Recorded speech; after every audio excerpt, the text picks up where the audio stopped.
নমস্কার বন্ধুরা, বাংলা শিখো ইউটিউব চ্যানেলে সকলকে স্বাগত জানাই।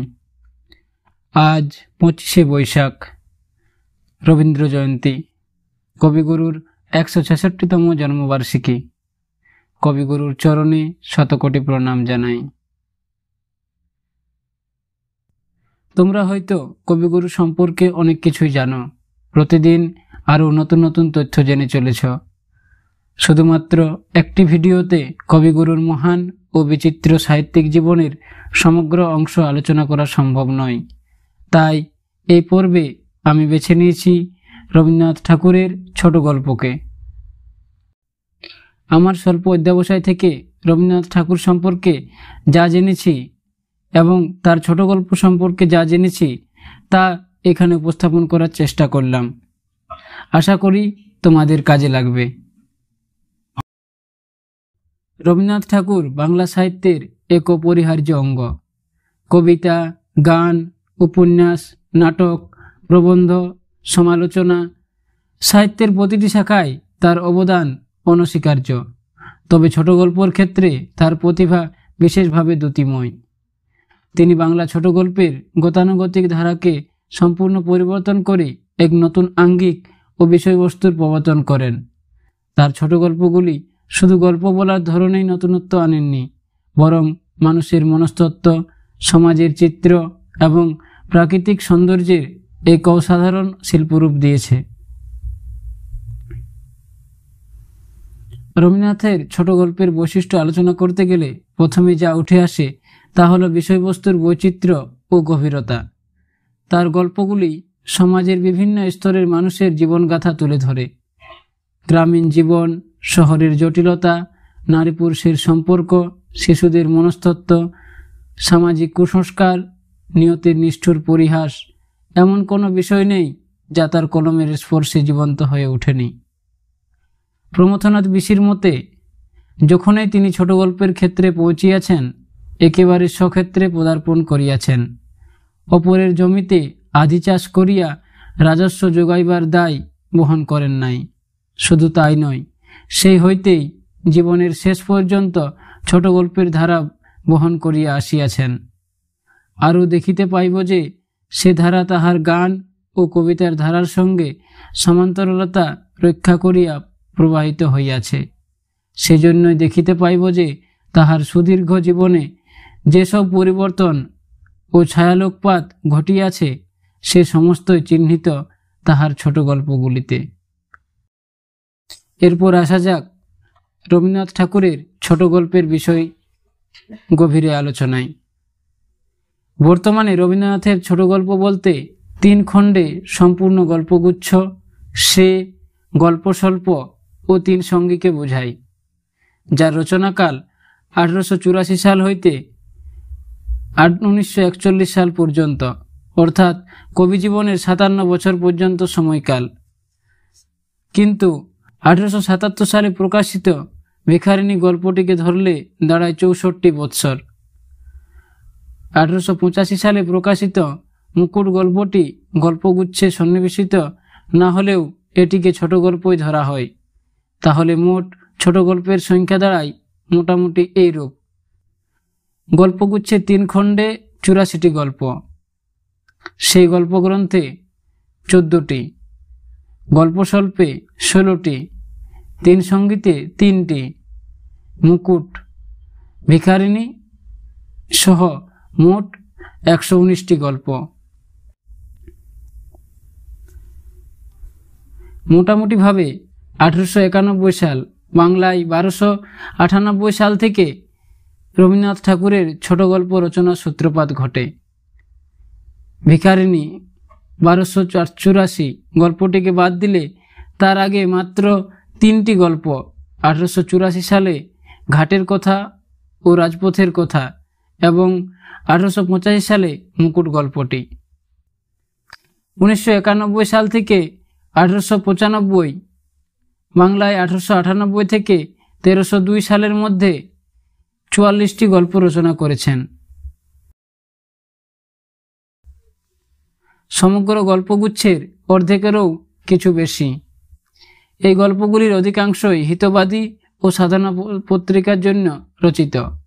দেনা পাওনা, পোস্টমাস্টার, গিন্নি, রামকানাইয়ের নির্বুদ্ধিতা, ব্যবধান, তারাপ্রসন্নের কীর্তি, কঙ্কাল, মুক্তির উপায়, সম্পত্তি সমর্পণ, এক রাত্রি, কাবুলিওয়ালা, ছুটি, শোভা, জীবিত ও মৃত প্রভৃতি গল্পগুলি এই সময়কার রচনা। তারপর 1896 থেকে 97, বাংলায় 1303 থেকে 1304 বঙ্গাব্দ। এই সময় কোনো গল্প পাওয়া যায়নি, কারণ ওই সময় সাধনা পত্রিকা বন্ধ হয়ে গিয়েছিল। 1891 সাল থেকে আবার অবিচ্ছিন্ন ধারায় গল্প লেখা শুরু হয়। 1898 সালে পাওয়া যায় 7টি গল্প। 1901 থেকে 1912 সালের মধ্যে সব গল্প মিলে মোট 8টি গল্প। তারপর 1914 সালে সবুজপত্রে প্রকাশিত 7টি গল্প। 1917 সালে 3টি গল্প। এরপর মাত্র 5টি গল্প পাই, একটি 1925-এ, 2টি 1928-এ এবং একটি 1929-এ, আর শেষের গল্পটি 1933 সালে। এবং জীবনের বিভিন্ন সময়ে লিখিত আরও 3খানা বই, সে, গল্প স্বল্প ও 3 সঙ্গী, মোট 119টি গল্প। আলোচনা শেষে আমি গল্পগুলির বিভিন্ন সাময়িক পত্রে প্রকাশকাল সহ ক্রমানুক্রমে একটি তালিকা দিয়ে দেব। আমার মনে হয় এই তথ্যগুলি তোমাদের খুবই কাজে লাগবে। রবীন্দ্রনাথ ঠাকুর 1891 সালে ছিন্নপত্র লিখতে শুরু করেন। এই সময় তিনি পূর্ববঙ্গ ও উড়িষ্যার বিভিন্ন অঞ্চলে জমিদারি তদারকি করতে গিয়ে গ্রাম বাংলার মানুষের জীবনকে গভীরভাবে পর্যবেক্ষণ করেন, গ্রাম্য জীবনের বিচিত্র অভিজ্ঞতা লাভ করেন। এই পর্যবেক্ষণের অভিজ্ঞতা থেকেই তার ছোট গল্প রচনার শুরু। এখন কয়েকটি ছোট গল্প ও গল্পগুলির বিশেষত্ব সম্পর্কে আলোকপাত করব। পোস্টমাস্টার। পোস্টমাস্টার গল্পের রতন ও পোস্টমাস্টারের স্নেহময় সম্পর্ক যেমন পাঠকের হৃদয়ে স্পর্শ করে, তেমনি কঙ্কাল গল্পের রহস্যময়তাও ও ক্ষুধিত পাষাণ এর পরাবাস্তব জগৎ পাঠককে বিভিন্ন এক অভিজ্ঞতার সম্মুখীন করে। রবীন্দ্রনাথের ছোট গল্পের আরেকটি গুরুত্বপূর্ণ দিক হল চরিত্রায়ন। তার সৃষ্ট চরিত্রগুলি জীবন্ত ও বিশ্বাসযোগ্য। সাধারণ মানুষের আবেগ, অনুভূতি, দুর্বলতা এবং মহত্ব তিনি অত্যন্ত দক্ষতার সাথে ফুটিয়ে তোলেন। কাবুলিওয়ালা গল্পের রহমত ও মিনির মধ্যকার বন্ধুত্ব, দেনা পাওনা গল্পের নিরুপমার করুণ পরিণতি, স্ত্রীপত্র গল্পের মৃণালের বিদ্রোহ, প্রতিটি চরিত্রই পাঠকের মনে গভীর দাগ কাটে।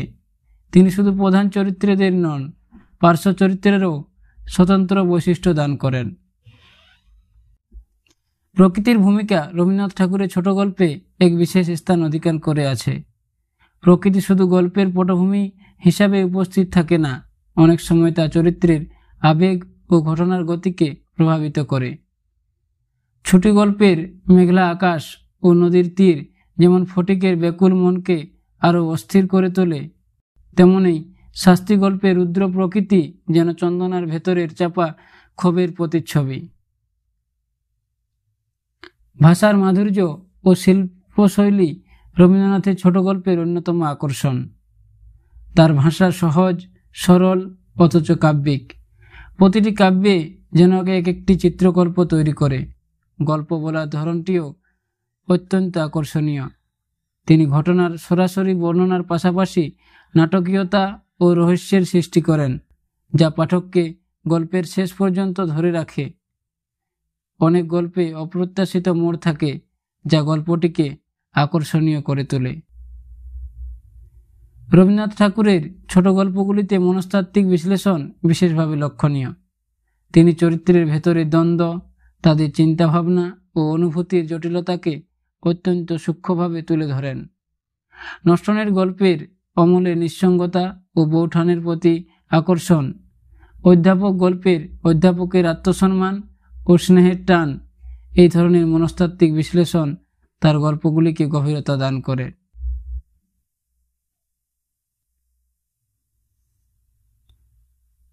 রবীন্দ্রনাথ ঠাকুরের ছোট গল্পের মধ্যে উল্লেখযোগ্য কতকগুলি গল্প হল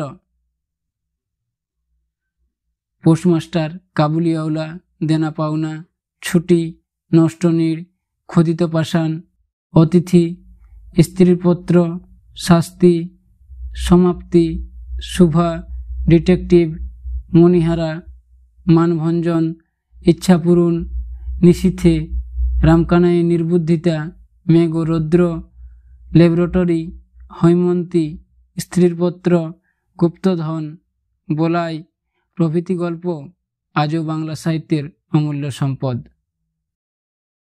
আলোচনার পরিশেষে এসে বলা যায়, রবীন্দ্রনাথ ঠাকুরের ছোট গল্পগুলি শুধুমাত্র সাহিত্যিক উৎকর্ষের উদাহরণ নয়, এগুলি তৎকালীন সমাজ ও মানুষের জীবনযাত্রার এক মূল্যবান দলিল। তার গল্পগুলি আজও পাঠককে আনন্দ দেয়, ভাবায় এবং জীবনের গভীর সত্যের মুখোমুখি দাঁড় করায়। বাংলা ছোট গল্পের ইতিহাসে রবীন্দ্রনাথ ঠাকুরের অবদান চিরস্মরণীয়। আগেই বলেছিলাম, আলোচনা শেষে রবীন্দ্রনাথ ঠাকুরের সমস্ত গল্পের প্রকাশকাল সহ কালানুক্রমিক একটি তালিকা দিয়ে দেব, তা এখানে দেওয়া হলো।